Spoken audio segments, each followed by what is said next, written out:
Struggling artist receives a shocking offer from a billionaire. Marry him for 1 year, and all her problems disappear. But when their fake arrangement starts feeling real, everything changes. Before we begin, drop a comment and tell us where you're watching from. We love hearing from our global audience. The coffee shop smelled like burnt espresso and broken dreams. Maya-chan sat in the corner booth, her laptop screen glowing with rejection emails. 23 in the past month. Each one a polite variation of "your work doesn't fit our current vision." Her phone buzzed. Another message from her landlord. 3 months behind on rent. The eviction notice would come soon. She knew it. Everyone knew it. Is this seat taken? Maya looked up, ready to say yes, it absolutely was taken, please go away. But the words died in her throat. The man standing before her looked like he'd stepped out of a business magazine. Sharp suit, sharper jawline, eyes that seemed to calculate everything they saw. He held a coffee cup like it might contain the secrets of the universe. Actually, I'm working, Maya said, gesturing to her laptop covered in stickers from art supply stores she could no longer afford. I can see that. He sat down anyway, uninvited. 23 rejection emails. That must sting. Maya's blood ran cold. Excuse me? I wasn't trying to read over your shoulder. I just happened to notice. He took a sip of his coffee. I'm Ethan Blackwood. The name hit her like a physical thing. Ethan Blackwood. The Ethan Blackwood. Real estate mogul, tech investor. The man whose face appeared on Forbes covers with headlines like "The Bachelor Billionaire" and "Wall Street's Most Eligible Enigma." You're staring, he said, not unkindly. You're Ethan Blackwood. So I've been told. He set down his coffee with careful precision. I have a proposition for you, Maya-chan. Her name in his mouth felt wrong. Too familiar. How do you know my name? I make it my business to know things. He leaned back, studying her with an intensity that made her want to shrink and stand taller at the same time. You're 27, graduated top of your class from Rhode Island School of Design, specializing in contemporary mixed media. Your work has been featured in 3 small galleries, received modest critical acclaim, but you've struggled to break through commercially. You waitress at Domenico's on weekends, work retail at an art supply store during the week, and you're about to lose your apartment. Maya's hands clenched into fists. Are you stalking me? I prefer to call it thorough research.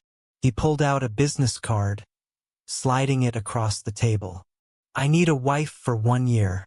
In exchange, I'll pay off all your debts, provide you with a studio space, fund your art career, and give you a settlement of $5 million when our arrangement ends. The words hung in the air between them like smoke. Maya laughed, came out sharp and slightly hysterical. Is this a joke? I don't joke about business. His expression remained neutral, professional, like he was discussing a merger rather than marriage. My grandfather's will stipulates that I must be married to inherit full control of Blackwood Industries. I have 6 months to comply or the company gets divided among my cousins, who will promptly run it into the ground. So hire a lawyer. Contest the will. Already tried. The will is ironclad. He tapped the table once with his index finger. I need someone who won't develop emotional attachments.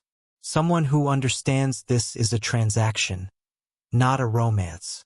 Someone who has everything to gain and nothing to lose. Maya stared at the business card. Heavy stock, embossed lettering. The kind of card that cost more than her weekly grocery budget. This is insane. This is pragmatic. Ethan stood, buttoning his suit jacket with practiced ease. Think about it. You have 48 hours. After that, I'll find someone else. He walked out, leaving Maya alone with her laptop full of rejections and a business card that felt like it weighed 1,000 pounds. Maya didn't sleep for 2 nights. She researched Ethan Blackwood until her eyes burned. Philanthropist, investor, workaholic. Never been seriously linked to anyone, though tabloids speculated endlessly about his private life. His parents died in a car accident when he was 19, leaving him to raise his younger sister while building his empire. On paper, he was perfect. In reality, he was terrifying.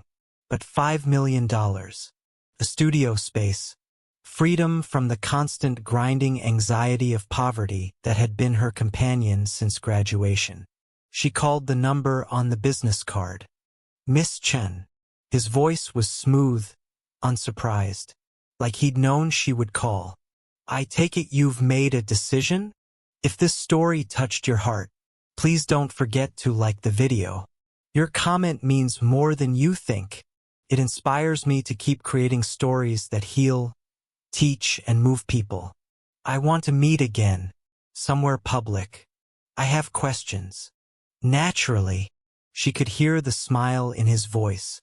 There's a gallery opening tonight at the Morrison Center. Contemporary pieces right up your alley. Meet me there at 7. He hung up before she could respond. The Morrison Center was everything Maya had dreamed of and never quite reached. White walls, perfect lighting, people who spoke in hushed tones about composition and negative space. She felt like an imposter in her thrift store dress, her only nice one, the hem she'd sewn herself. Ethan appeared at her elbow like a ghost. You came. I have questions. Ask them. They walked through the gallery, pretending to admire paintings that probably cost more than Maya's entire education. Other attendees recognized Ethan, tried to approach, but he deflected them with the skill of someone who'd spent years avoiding unwanted attention. Why me? Maya asked finally. You could have anyone. That's precisely the problem. Anyone else would want more than I'm willing to give. He stopped in front of a massive abstract piece, blues and grays bleeding into each other. You need money. I need a wife. It's the perfect arrangement because neither of us is under any illusions about what this is. What happens after the year? Clean divorce. No drama. You get your settlement, I get my company. We go our separate ways. What about your family? Your sister? Something flickered across his face. The first real emotion she'd seen. Lily will be told the truth. She's 21, studying abroad in Paris. She understands how business works. What about love? Maya asked softly. Ethan turned to face her fully. In the gallery lighting, his features looked carved from marble. Love is a liability I can't afford. This is business, Miss Chen. Nothing more, nothing less. The words should have reassured her. Instead, they made her chest ache in a way she didn't want to examine. I want my own bedroom, she said. Complete privacy. No expectations of anything beyond appearing together in public. Agreed. I want my art career to be genuinely mine. No buying critics or manufacturing success. I wouldn't insult you by trying. And when the year ends, we're done. No strings, no looking back. That's the arrangement. He extended his hand. Do we have a deal? Maya looked at his hand. Perfectly manicured. A watch on his wrist that cost more than most cars. This was insane. This was desperate. This was the only option she had left. She shook his hand. We have a deal. The wedding happened 3 weeks later in a courthouse downtown.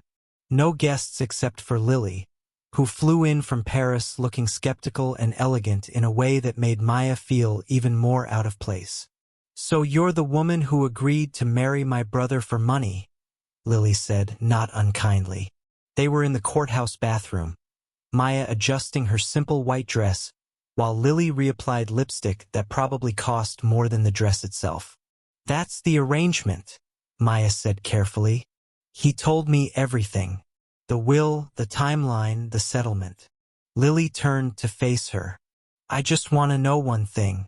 Are you going to hurt him? This is a business transaction. How could I hurt him? Lily smiled, sad and knowing. Because my brother pretends he doesn't feel things, but he does. He just doesn't know how to show it. She touched Maya's shoulder lightly. Be kind to him. He's been alone for a long time. Before Maya could respond, Ethan knocked on the door. It's time. The ceremony lasted 7 minutes. Ethan's voice was steady as he recited vows that meant nothing. Maya's hands shook as she slid a platinum band onto his finger. When the officiant said they could kiss, Ethan gave her a brief, chaste press of lips that felt more like a business handshake than anything romantic. They signed papers, took required photos, walked out into afternoon sunshine as husband and wife. Welcome to the arrangement, Mrs. Blackwood, Ethan said as they climbed into his car. A sleek black thing that probably cost more than Maya had earned in her entire life. Mrs. Blackwood. The name felt like wearing someone else's clothes. The penthouse was a museum. All clean lines and expensive art and views of the city that made Maya's breath catch despite herself. Ethan gave her a tour that felt more like a real estate showing than a welcome home. Your bedroom is here. He opened a door to a space larger than her old apartment. King bed, private bathroom, a walk-in closet already filled with clothes in her exact size. The stylist I hired will be by tomorrow to fill in anything missing. You hired a stylist? You'll need appropriate clothing for events. He said it matter-of-factly, like buying someone's entire wardrobe was normal. We have a charity gala next week. Several business dinners.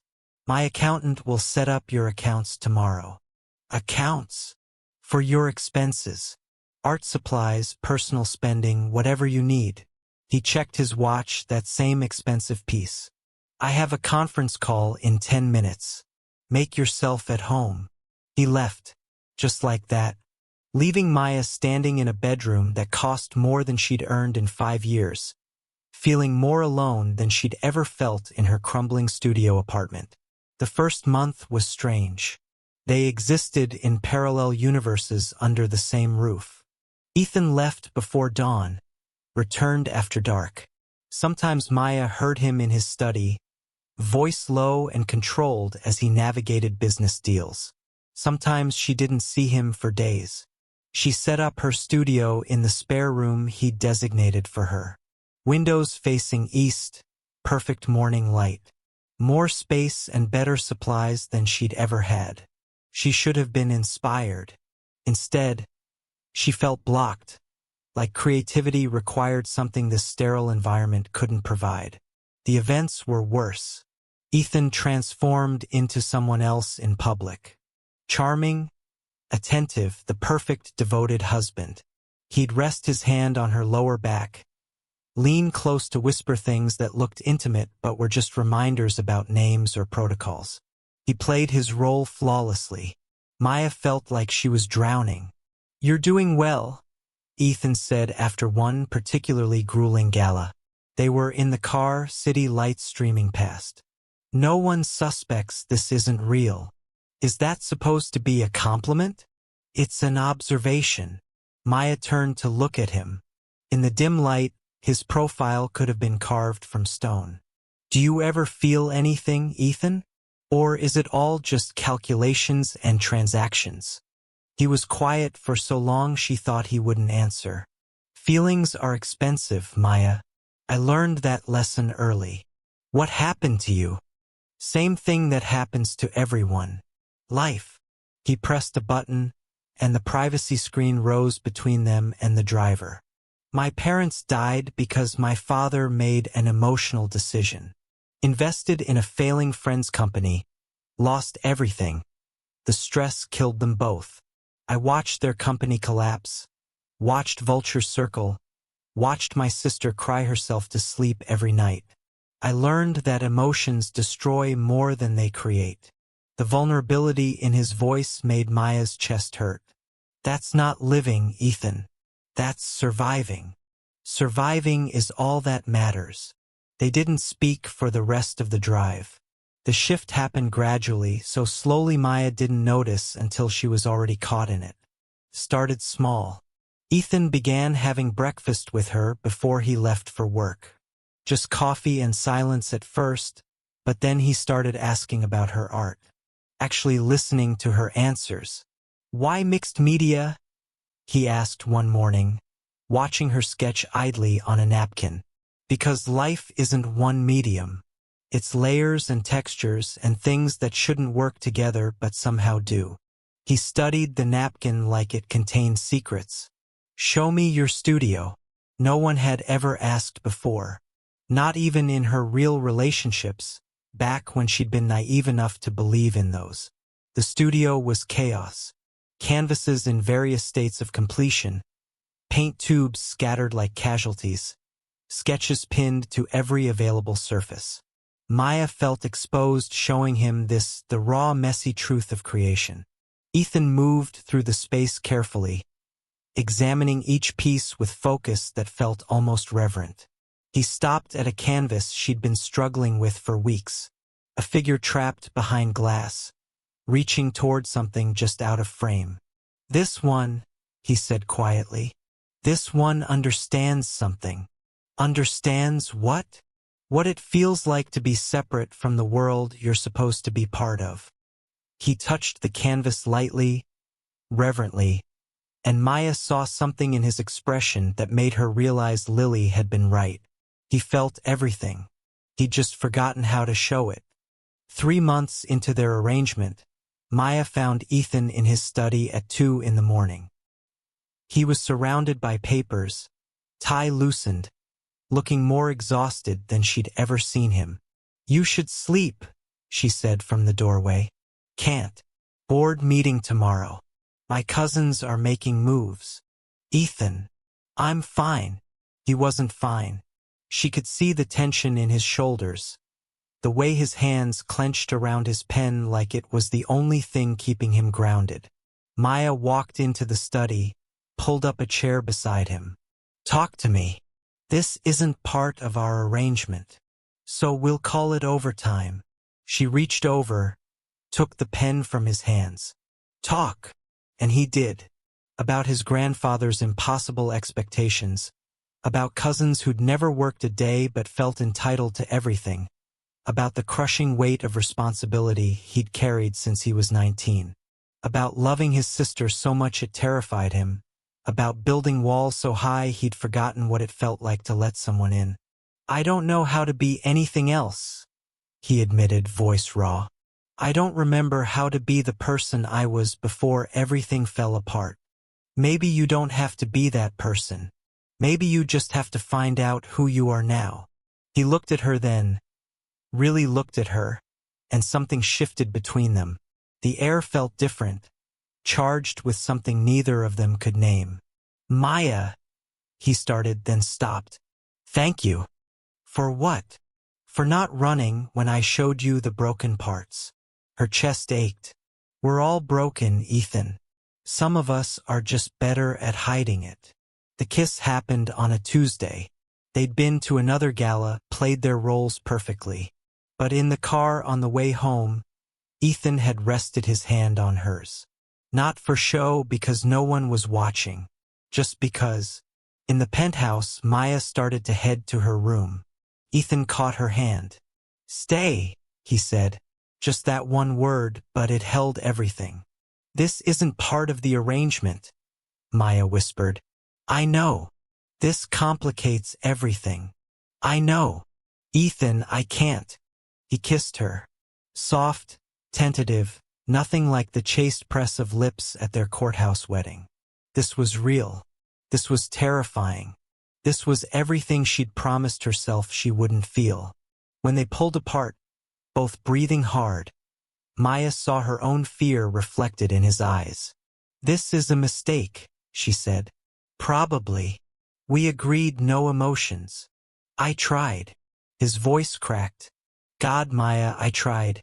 But somewhere between breakfast conversations and you understanding my art metaphors and you not running when I fell apart, I forgot how to keep you at a distance."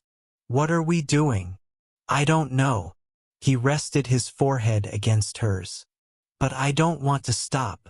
They made love that night, and it felt like shedding armor. Every touch was a confession. Every kiss a promise neither of them knew how to keep.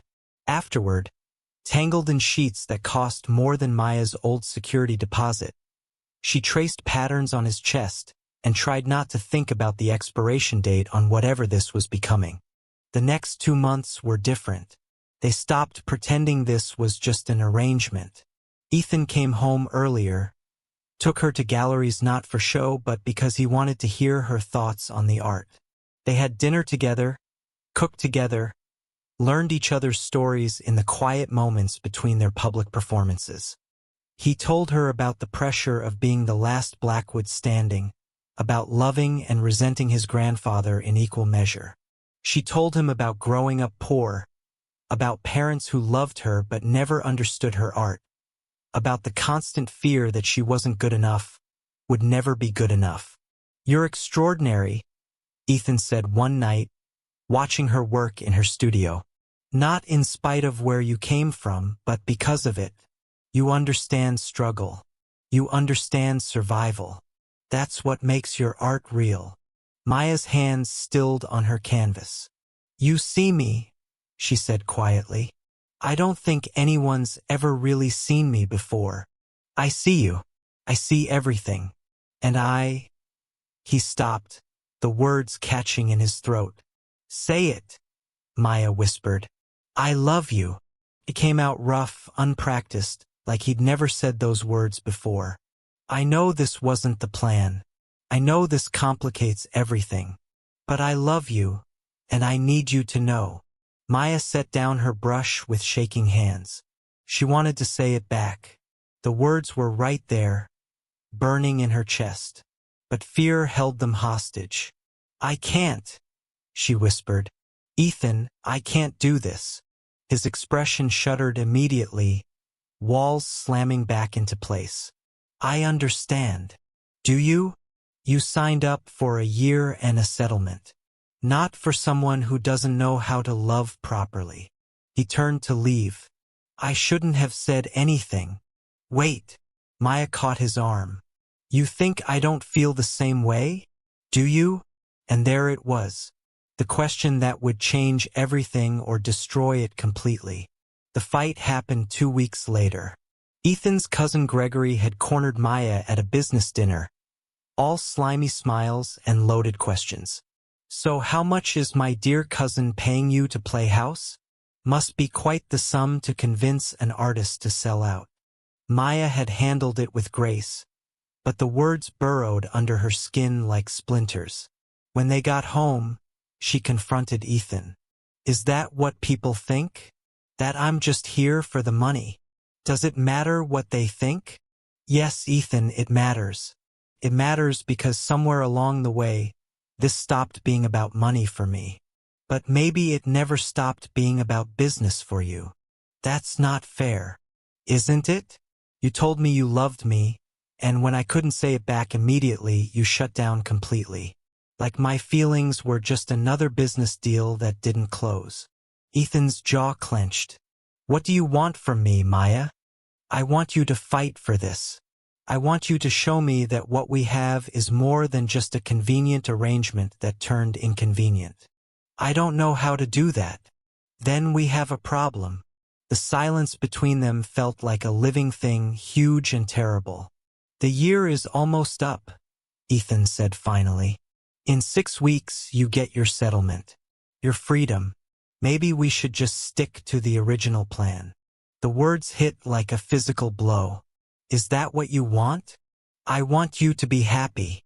"That's not an answer." He looked at her then, and the pain in his eyes was so raw it hurt to witness. "I can't compete with your freedom, Maya.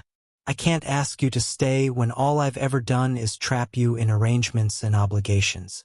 You deserve better than someone who doesn't know how to love without terms and conditions." "You're an idiot," Maya said, tears streaming down her face. "A brilliant, broken, beautiful idiot." "Maya, I love you."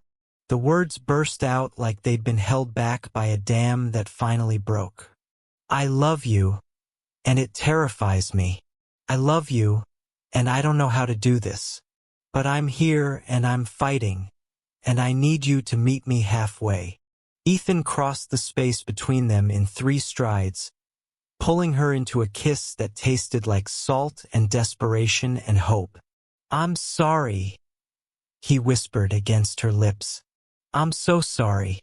I don't know how to do this either, but I want to learn. With you. Only you. The board meeting happened on a gray October morning. Ethan had been married for 11 months and 3 weeks. Legally, he'd fulfilled his grandfather's requirement. The company should have been his, no questions asked. But Gregory had been busy. He'd hired investigators, found evidence of the arrangement. Marriage license filed just days after that first meeting. The financial arrangements. Everything that made their marriage look exactly like what it had started as a transaction. My grandfather's will stipulated marriage, Gregory said, addressing the board with practiced confidence. Not a business arrangement disguised as one. Ethan has made a mockery of our family legacy. Maya sat in the back of the boardroom, watching this play out like a nightmare she couldn't wake from.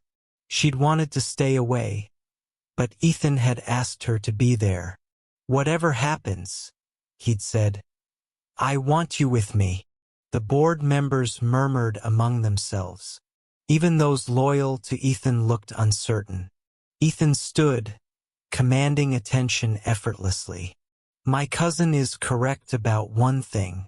My marriage to Maya began as an arrangement. But let me tell you what else is true. He turned, looking directly at Maya. The room faded away until it was just them. I met Maya-chan because I was desperate and stupid and looking for a quick solution to a complicated problem. I offered her money to solve my crisis, and she accepted because she was drowning in debt and saw no other way out. For that, I will always be sorry. Murmurs rippled through the room. Gregory smiled triumphantly. But somewhere between that first coffee shop meeting and this moment, something changed. Maya showed me what it means to create something beautiful from broken pieces. She showed me that walls built to protect can also become prisons. She showed me that feeling things, caring about someone more than yourself, isn't weakness. It's the only thing that makes life worth living. Ethan's voice grew stronger. My grandfather's will required me to be married because he wanted me to understand what I was building this empire for. Not for power or profit, but for family, for love, for someone to come home to. Maya gave me that, not because of our arrangement, but in spite of it. He pulled something from his pocket, their courthouse wedding photo, creased from being carried in his wallet. This is the woman I made a cold business deal with. And this, he pulled out his phone, showing a recent photo of them in her studio, paint splattered and laughing, is the woman I choose to build a life with. The room was silent. If the board decides that our unconventional beginning disqualifies me from my inheritance, I accept that. I'll walk away from Blackwood Industries today, because I've learned that the only thing worth more than this company is standing here, in front of all of you, and choosing Maya. Choosing love. Choosing something real over something convenient.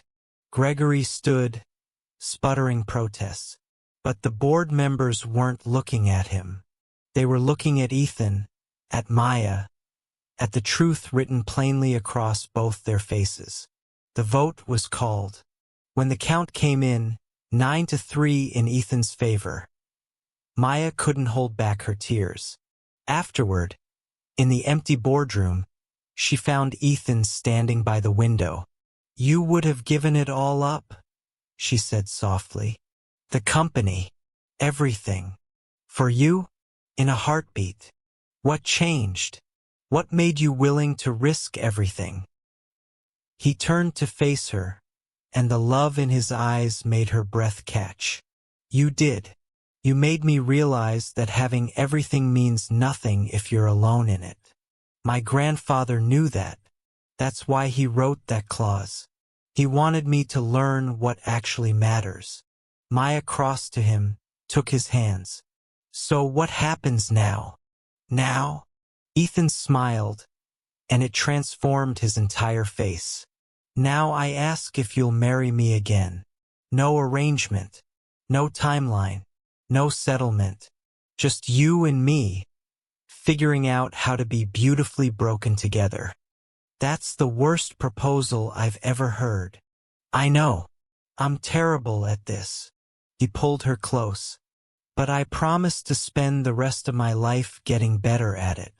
If you'll let me. Maya laughed through her tears. On one condition. Name it. We burn that prenup. All of it. The settlement, the terms, everything. If we're doing this, we're doing it real. Done. And you have to let me paint you. You've been avoiding sitting for a portrait for months. I hate sitting still. I know. That's why I want to paint you. She kissed him softly. I want to capture the parts of you that won't stay still. The parts you usually hide. You already see those parts. I know. But I want the world to see them too. 6 months later, Maya's first major exhibition opened at the Morrison Center. The same gallery where Ethan had made his proposal, where their strange arrangement had truly begun. The centerpiece was a massive mixed-media installation titled The Arrangement. It showed the evolution of their relationship through layers of paint, photographs, legal documents, coffee-stained napkins covered in sketches. The arrangement itself, laid bare and transformed into art. At the center was the portrait she'd painted of Ethan. Not the polished businessman everyone knew, but the real man underneath. Vulnerable, fierce, learning to love despite every reason not to. Ethan stood before it, hand in hand with Maya, as critics and collectors swarmed around them. They're calling you the next big thing, he murmured. All your rejections seem very silly now. Success is sweeter when you've tasted failure first. Is that an art philosophy? It's a life philosophy. She squeezed his hand. Thank you for being part of my beautiful mess. Thank you for teaching me that messes can be beautiful. Lily found them later, elegant and proud. I told you to be kind to him, she said to Maya, hugging them both. I didn't expect you to completely demolish his walls. They needed demolishing, Maya said. They really did. Lily looked at her brother. You're different now. Lighter. Maya effect, Ethan said simply, pulling his wife closer. I tried to buy a solution to my problems. Ended up finding the reason my problems were worth solving. The exhibition was a massive success. Maya's work sold out. More importantly, she told their story in a way that was honest about its messy beginning while celebrating what it had become. At the end of the night, after the last guest had left and the gallery was quiet, Ethan and Maya stood together looking at the arrangement. Do you regret it? Maya asked. How we started. I regret that I hurt you.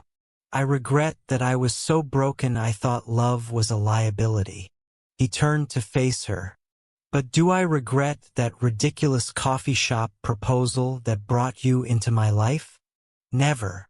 Good answer. I've been practicing. He pulled her close. I love you, Maya Blackwoodchin, with all my complicated, poorly expressed, learning as I go love. I love you too, Ethan, with all my messy artist, refusing to take your name completely love. They kissed there, in front of their story rendered in paint and truth. Outside, city lights glittered like possibilities. Their story had started with a transaction, but it had become something neither of them could have predicted. Something real.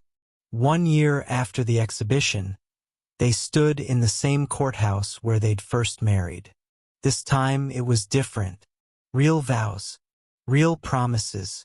No timeline, no terms, no conditions. Lily was there, crying happy tears. So were friends they'd made together, the family they'd built from scratch. "I promise," Ethan said, voice strong and certain, "to never stop learning how to love you better, to never stop fighting for us, to never stop being grateful that you saw past my worst moment to the person I was trying to become." Maya's vows were simple. "I promise to keep showing you that feelings aren't weakness, that broken pieces can become beautiful, that sometimes the worst proposals lead to the best stories. I promise to love you, not in spite of our messy beginning, but because of everything we became through it." When they kissed, it felt like everything they'd survived had been worth it for this moment. At the reception, Maya found Ethan on the balcony, looking at the city that had witnessed their transformation. "Any regrets?" she asked. "Just one." Her heart stopped. "What?" "I wish I'd been brave enough to love you from the beginning instead of hiding behind an arrangement." He pulled her close. "But we got here anyway. That's what matters. We got here because of the arrangement, not in spite of it. Everything that happened made us who we are." "When did you become so wise?" "About the same time you became capable of admitting feelings." He laughed, and the sound was free and genuine.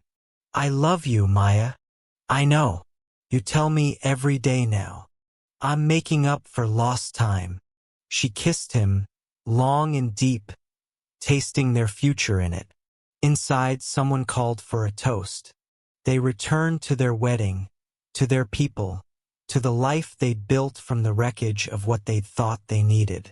If this story reminded you that sometimes our worst moments become our greatest blessings, leave a comment below. Tell us about your own unexpected beginnings or the times you found love in the last place you expected. Share this with someone who needs to remember that it's never too late to choose differently, that walls built for protection can become bridges to connection, and that the best love stories often start with the worst proposals. And if you believe in stories about broken people finding beautiful endings, subscribe to Everbell Stories, because everyone deserves to be reminded that redemption is possible, that love finds us when we're not looking, and that sometimes a business arrangement becomes the beginning of everything that truly matters. Thank you for being here. Thank you for believing in messy beginnings and beautiful endings. And remember, sometimes the person you're supposed to love forever is the one you met for all the wrong reasons.